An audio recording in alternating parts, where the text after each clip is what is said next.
Hi friends, Ayyanar துணையில் நாளைக்கு என்ன நடக்க போகுதுன்னு பார்க்கலாம். வாங்க வீடியோக்குள்ளே போகலாம். நம்ம சேனல் இன்னும் சப்ஸ்கிரைப் பண்ணாதவங்க சப்ஸ்கிரைப் பண்ணிக்கோங்க. ஆரம்பமே சூப்பராக இருக்குது. சோழனுக்கும் நிலாவோட அப்பாவுக்கும் பயங்கரமாக ஸ்டார்ட் ஆகுது. 2 பேருமே வெளியில் பயங்கரமாக நடிச்சுக்கிட்டு அப்புறம் வாங்க சாப்பிட்லாம் அப்படின்னு சொல்லிட்டு ஒன்றா சாப்பிட்டதுக்கப்புறமா எந்திரிச்சு வெளியே போய் நிலாவோட அப்பா சோழன்கிட்ட சொல்கிறாரு, என்ன சோழன், என் பொண்ணை என் வீட்டுக்கு கூட்டிகிட்டு போகிறேன். நான் கெடு கேட்ட 1 நாள் முடிஞ்சிருச்சு. இன்னும் 6 நாள் இருக்குது. இந்த 6 நாளுக்குள்ளே என் பொண்ணா மட்டும் எங்கள் வீட்டில் இருக்க வைக்கிறேன். பார்த்துடலாமா? அதுக்காகத்தான் இன்றைக்கி வந்திருக்கிறேன் அப்படின்னு சொல்கிறாங்க. சோழனுக்கு உள்ளுக்குள்ளே பயங்கரமாக பயமாக தான் இருக்குது. இருந்தாலும் வெளியில் நீங்கள் அப்படியெல்லாம் என் ஒய்ஃபோட மனசை மாற்ற முடியாது, பார்க்கலாம் நீங்கள் என்ன பண்ணுறீங்கிறத, நான் இங்கே தானே இருக்கேன் பார்க்குறேன் அப்படிங்கிறாங்க. சாப்பிட்டு உள்ளே போனதுக்கப்புறம் நிலாவோட அப்பா சேரன்கிட்டையும் அவங்க அப்பாவான நடேசன்கிட்டையும் கேட்குறாங்க, நாங்கள் பொண்ணையும் மாப்பிள்ளையும் ஒரு வாரத்துக்கு வீட்டுக்கு கூட்டிகிட்டு போய் வச்சுருந்துட்டு அனுப்பி வைக்கிறோம். கல்யாணம் ஆனதுக்கப்புறம் அவங்க அங்கே வரவே இல்லை இல்லையா? வந்தப்போவும் நிறைய பிரச்சனை அது இதுன்னு போயிட்டு வீட்டில் ஒரே சுமூகமான மனநிலையாகவே இல்லை.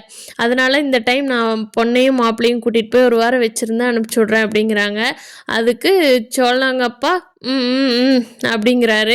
ஏன்னா அவருக்கு ஆல்ரெடி தெரியுது, இந்த ஆள் எப்பவும் நடிக்கிறானே, இவ்வளோ பெரிய பணக்கார அதுக்குள்ளே மனசு மாதிரி நம்ம வீட்டுக்கு வருவானா அப்படின்னு அவருக்கு ஆல்ரெடி மனசுக்குள்ளே தோணுது. ஆனால் சேரனன்னா கூட்டிகிட்டு போங்க சார், நீங்கள் கூட்டிகிட்டு போங்க, உங்கள் பொண்ணு நீங்கள் கூட்டிகிட்டு போகாமல் என்ன கூட்டிகிட்டு போங்க, நிலா போயிட்டு வாமா சந்தோஷமா அப்படிங்கிறாங்க. அதுக்கு நிலாவுக்கும் மனசு மாறிடுது. அப்பா கூப்பிட்ட உடனே நம்ம அப்பா திருந்திட்டாரு அப்படின்னு சொல்லிட்டு பேக்கெல்லாம் எடுத்து வச்சு கிளம்பிடுறாங்க. சோழனையும் கிளம்புங்க தம்பி, லேட் ஆகுது, வீட்டுக்கு போயிடலாம், ஓகே கிளம்புங்க அப்படிங்கிறாங்க. சோழனும் பாண்டியன்கிட்ட சார் 1 நிமிஷம் அப்படின்ட்டு பாண்டியனும் சோழனும் போய் வெளியில் பேசிட்டு, டே நீ போடா, இந்த சான்ஸில் நீ போகாமட்டேன்னா நிலாவை மட்டும் தனியாக கூட்டிகிட்டு போயிட்டு நிலா அண்ணியோட மனசை ரொம்ப மாற்ற பார்த்துருவாங்க, நீயும் கூட போயிட்டு வா, அப்போ தான் அங்கே இருக்கிற சூழ்நிலையை பொறுத்து நீ அண்ணியோட மனசை மாறாமல் பார்த்துக்க முடியும் அப்படின்னு சொல்லி பாண்டியன் சோழனுக்கு அட்வைஸ் பண்ணதுனால சோழனும் இப்போ கிளம்புற அப்படின்னு சொல்லிட்டு கிளம்புறாரு. உங்கள் வீட்டுக்கு கூட்டிகிட்டு போய் எப்படியும் சோழனை அசிங்கப்படுத்துறது தெரியாமல் அசிங்கப்படுத்துகிற மாதிரி தான் நிலாவோட அப்பா ஆக்டிங் பண்ண போகிறாரு. அது சோழனுக்கு புரியும், ஆனால் நம்ம நல்ல மனசான நிலாவுக்கு அது புரியாது. அவங்க யதார்த்தமாக தான் அவங்க வீட்டில் இருப்பாங்க.